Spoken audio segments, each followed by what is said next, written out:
Welcome to the final day of Beast Wars Week 2024, and this time, the Beast Wars masterpieces continue to chug along glacially but surely. And with Rhinox finally coming out, we are one step closer to getting more Predacons than just their main leader and the one with the boobs. Because let's face it, the toy designers really wanted to make the one with the boobs. No disrespect to Black Arachnia, she's a great character who deserved the figure, but we all know why she was actually chosen. Also, she deserved a better figure than she got. All we need at this point is Rat Trap and Air Razor, and the Season 1 Maximal cast is complete. So let's hurry up and take a look at Masterpiece Rhinox. But first, your likes. Please give, and maybe subscribe. And look, as much as I may want to tell you that I'm going against my typical MO of talking about the robot mode first because this is how the figure's packaged, that'd be a damn lie. I just refuse to turn this thing into beast mode on camera. This is not the worst transformation of a masterpiece figure. This is not the worst transformation of a Beast Wars masterpiece figure. But it is the one that is a massive ball of fiddly panels that you have to squish into place with a serious case of Play-Doh factor when going into beast mode. And it actually took me an embarrassingly long amount of time to remember how to transform the robot feet to get them to fit into the beast mode. If you get this thing, just remember, there's a lot that has to fit into the actual pads of his foot than just his toes and heels. Cause not realizing that myself made this thing feel like a damn fourth-dimensional object. And no, I will not use the directions. You can't make me. If I can't figure out a transformation by just looking at what it's supposed to look like and working it out myself, then it's a bad transformation. Also, don't be like me and get this out of the package and immediately assume that you've been shortchanged on the guns. One of them folds in half and stores inside the beast mode, and it comes that way right out of the box. Alright, criticism time. I fucking hate this seam in the front of his nose. It doesn't transform, but it really feels like it does based on the split here, and they absolutely should have either painted this or filled it out some way. Also, why are his ears on these stalks? It makes them go a little too high, and the mouth could be, I don't know, more painted in this part and like not have these gaps. Oh my god, guys, this figure's just so damn good. Like, yes, this has panel lines. There was never going to be a way there weren't panel lines. The modelers cheated the fuck out of it to get to the robot modes, and even if they didn't, CG can flex where plastic can't. This is better looking than we ever really had a right to hope for. I mean, even from underneath, with the exception of this little bit here that disturbs me, there's basically no kibble. Black Arachnia's beast mode was like 20% right. This is like 80. And man, while Beast Wars may not get the love it's due from the wider fandom, the MP designers clearly adore it like I do. This even still poses better than most beast modes. It's got a tail for farting action, rear legs got a small amount back and a good amount of forward, front legs got a reasonable amount of back, and the weight of this thing is so balanced that you can really pretty much clunk it down in any combination of leg movement and it stays standing. It's got posable ears, a big opening mouth, a head that can turn a decent amount, though don't look at the side of his neck too hard, and you can articulate his eyes so he's looking whatever direction you want. So yeah, this pose is pretty great. I'm really glad they gave him the turning head, as that would have been really easy to leave out. It doesn't turn as much as I may want it to, but what we get is very nice. And this thing also just feels great in the hands. It's just a solid, satisfying brick. I swear it's like a guinea pig made out of plastic. Now for transformation, normally I wouldn't tell you where to start with one of these, but I was left scratching my head worried that I'd break it. So extend the rhino noggin, pop the chin flap down, and pull up on both the corners of his collarbones at once. And then at the ass, pop the thigh panels up and pull the legs down. From there you should be able to get the rest, as you can finally start unlocking the other parts of his body. I have handled more confusing transformations before, but my god, these legs are no joke. There are a surprisingly high number of steps in the calves, and a very strict order of operations that you have to do to get them to work right. And while it's satisfying to figure all that out, I actually find that it has a bit of diminishing returns once you have an idea of what you need to do. Just because, you know, it doesn't click together super satisfyingly. Once you get everything popped apart, there's actually not all that much to the whole process, with the most frustrating aspect being getting everything into the torso. This is not the torture of Megatron or Black Arachnia, but it is uncomfortably like Dinobots, where you are uncertain if it's good or bad, and you'd mostly rather not do it. Which is really unfortunate. It's not devoid of fun parts, but too much of it is you asking yourself why a part isn't moving into place, as there's no room for error packing all this away and still getting it all to come together. But the result is worth it, because this is just a crazy good looking robot mode. This is just Rhinox. This is literally just Rhinox. It could not be any more like him. And I mean, for once, I can't even complain about the faux forming, because one, it actually looks right. What the absolute hell, Kingdom? You made that big fake chest and it didn't even look half right. But two, also the lower jaw is just bigger than the entire Rhino head. Hell, it's bigger than MP Megatron's lower jaw, and that dude's a T-Rex. This thing is so awesome. Let's shit all over it, shall we? The ankles are super wobbly, and I'm constantly worried that the figure is going to fall over. He's like a bobblehead from the shin up. The little tabs coming off the back of his fists are absolutely hideous. I feel like I'm losing my mind. Every time I see them, I just go, oh whoops, that's obviously not in all the way. Only to be wrong and disgusted. Plus, they don't really do anything. They're just here to take away functionality that you should want. What is it with the Beast Wars figures and these fucking tabs doing this? I'm so tempted to cut this off, but it's a masterpiece. That feels sacrilegious, and I can't help but worry that there's some functionality I'm missing. The backpack is also really flabby. It's not supposed to look like this, but this is about the best that they could hope to achieve with what they were tasked with. I also feel like the torso is perhaps a little too short. Like, this guy just doesn't have a waist of any kind. I don't mean the waist joint is missing, they're just fine. But like, he seems like he just goes from pecs to pelvis. One of the most annoying things about this is that the torso pegs in with all the vigor of an 80-year-old polio patient trapped in an iron lung. Half the time, just using the arm will chop the poor bastard in half. And then there's one more crushing flaw, which you may already be noticing, but I'm going to save for just a little later. Now let's talk about what's good about this. And once again, all my brain is telling me to do is to point at it and say, look, you can see it, you're not an imbecile, this is obvious, it rocks. It's just so glorious. The sculpted detail, the gleaming paint, the powerful proportions of the Transformers' top triple threat, brains, brawn, and wisdom. No one does it better than Rhinox. You get up close on this thing and you just marvel at the details on his chest. So wonderfully intricate. Like, what other evidence do you need than your own eyes to see how awesome this is? The teeth on this are made of rubber, so you aren't about to hurt yourself on them, despite the fact that these look like they could stab into the side of a guy's head if you swung it at him. There's just so much of the character shining through this thing, and the posing, while not the best of any MP, is good enough to pretty much let him do every pose that the character is known for. From his classic, oh no, to shrekking Waspinator so hard that he simultaneously becomes significantly more heavy as he loses weight, thanks to an all-lead diet.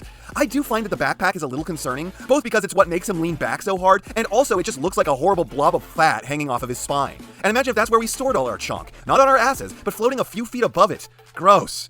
This even has the gimmick of an opening mouth so he can scream. And this looks a lot better than the MP Dinobots version of that feature too. And now that brings me to the head, which is both awesome, perfect, amazing, and it also sucks. Yes, ladies and gentlemen, it's time for my favorite pastime, shitting on light piping. And here we may have the single worst example of it ever. Because literally, no matter what I do, no matter how far I shove his head up a light bulb's ass, and no matter how powerful the light, it could be as strong as the sun for all it seems to matter, these do not do anything. They are fucking dead. The light would channel better through these if they were made of opaque plastic that you painted over. How the fuck did you manage that? And what is with your track record for light-up eyes, Takara? Optimus Primal did it amazingly, Dinobots breaks itself in minutes of the batteries being inserted, and now this thing just has god-tier light piping. God-tier being the god of shit, that is. Otherwise, this is just a near-flawless version of Rhinox's head, with his weird mouth that goes all the way to the back, his dope double maximal tattoos, and sick mohawk. I'm just offended that there's this big red spot on the back of his dome when it does nothing. Also, I've always wondered, does Rhinox have jet engines mounted to the back of his head? Imagine if he just took off like, I must go, my people need me. So the look of this thing in robot mode is spectacular. Among all the Beast Wars masterpieces, this is assuredly one of the best, but that's a close race. He's got a bit more of a backpack than any of the others. Hell, the backpack is probably about as big as Black Arachnia and Cheetor curled up into a ball together. But from the front, he's so insanely cohesive, it's not even funny. There's just a level of quality that the Beast Wars MPs have that's above the standard for the rest of Masterpiece. So despite the loose ankles, this thing still feels like a solid brick. As for accessories, he comes with an alternate sneering face for when you want Rhinox to be pissed off. It looks great, but if only his damn eyes could light up. Swapping his face is hilarious. Well, it's a pain in the ass because his face is on there, but then it's hilarious. He looks like a nerdy space alien hick. Hey guys, what's going on? Take me to your leader. Then he comes with potentially the first toy ever of a Spark, which if true, how has it taken so fucking long to get a representation of something so fundamental to the lore? This comes apart so you can get at the bundle of grapes inside. Looks like a devil fruit. You can also take off the base so it can do that thing from that one time. You know the one.